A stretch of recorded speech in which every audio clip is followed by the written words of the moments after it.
बिस्मिल्लाहिर्रहमानिर्रहीम। जुम्मा के दिन 9 अमाल करें।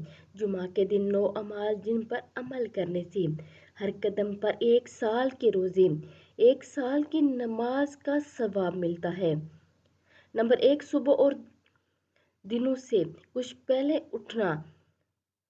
नंबर 2, गुस्ल करना, साफ कपड़े पहनना, मस्जिद में जल्द जाने की फिक्र करना, मस्जिद पैदल जाना, इमाम के करीब बैठने की कोशिश करना, सफ़े पुर होने की सूरत में कंधों को फैलाकर आगे ना बढ़ना, अपने कपड़ों या बालों से लहूलुहाब ना करना, खुतबा को गौर से सुनना।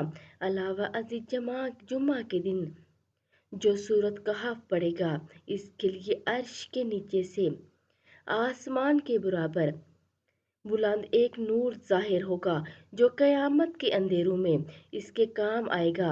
और इस जुम्मा से पहले जुम्मा के तमाम खताया सगीरा इसके माफ़ हो जाएंगी। नबी करीम सल्लल्लाहु अलैहि वसल्लम का इरशाद है कि जुम्मा के दिन मुझ पर कसरत से दरूद भेजा करो। इस रोज़ दरूद में फरिश्ते हाजिर होते हैं और दरूद मेरे हुजूर पेश किया जाता है।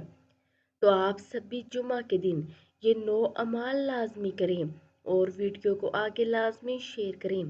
जज़ाकल्लाह खैरा।